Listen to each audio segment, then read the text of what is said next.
Aşgabatda koronavirus pandemiyası bilen bagly çäklendirmeler sebäpli yapylan Günnogor Lomay Sowda bazary gaýtadan açylandan 2 hepde soň ýene yapyldy. Bu barada Adatlyk radiosynyň habarçysy Aşgabatdan habar berýär. Mundan 2 hepde gowrak wagt ozal oku egin başlarynyň we esbaplarynyň sowdasy üçin Günnogor bazaryny gaýtadan açypdylar. Ol 2 hepde çemeti işledi. Köp sanly adam oku esbaplaryny satyn almak üçin bu ýere bardy. Ýöne 22-nji awgustda, ýagny şenbe güni onu gaýtadan yapdylar we sowda nokotlaryny möhürlediler diýip gizlinlik şertinde söhbetdeş bolan habarçy 26-njy awgustda gürrüň berdi. Ýatlasak Adatlyň Aşgabatdaky habarçylary COVID-19 bilen bagly aladalaryň fonunda Altyn Asyr we Günnogor ýaly Lomay sowda bazarlarynyň yapylandygyny iýulyň ortalarynda habar beripdiler. Günnogor bazarynda sowda nokody bolan telekeçileriň biriniň Adatlyň habarçysyna aýtmagyna görä, bazaryň näme sebäpden bir wada açylyp soňra gaýtadan yapylmagy barada hiç hili resmi düşündürüş berilmeýär. Ýöne ol häzirki wagtda bazardaky telekeçileriň kyn günleri baştan geçirýändigine, sebäbi bazar açylan mahaly sowda merkeziniň başlygynyň olaryň her birinden müňlerçe manat möçberinde pul ýygnandygyny aýdýar.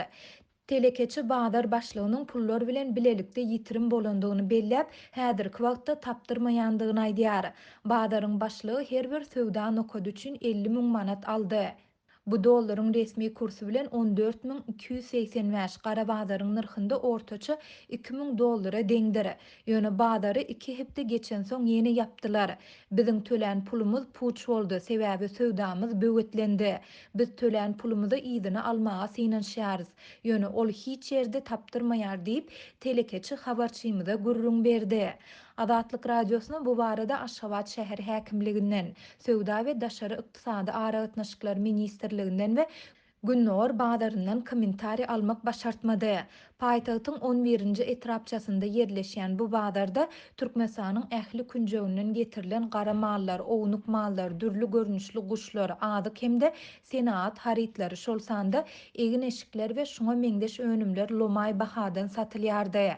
10-njy awgustda Türkmen hökümetine ýakynleşirler, ýurtda Türkmensanyň sowda we Daşary ykdysady aragatnaşyklar ministrliginiň kärhanalary tarapyndan 2020-2021-nji oku ýyly üçin mektep bazarlarynyň we göçme sowda nokotlarynyň 410 sansynyň müşterileri hyzmat edip başlandygyny habar berdi.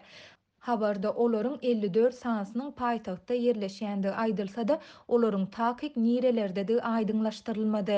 Adatlyk radiosy olaryň arasynda Günnogor Lomay sowda bazarynyň bolandygyny ýa-da bolmandygyny hem anyklap bilmedi.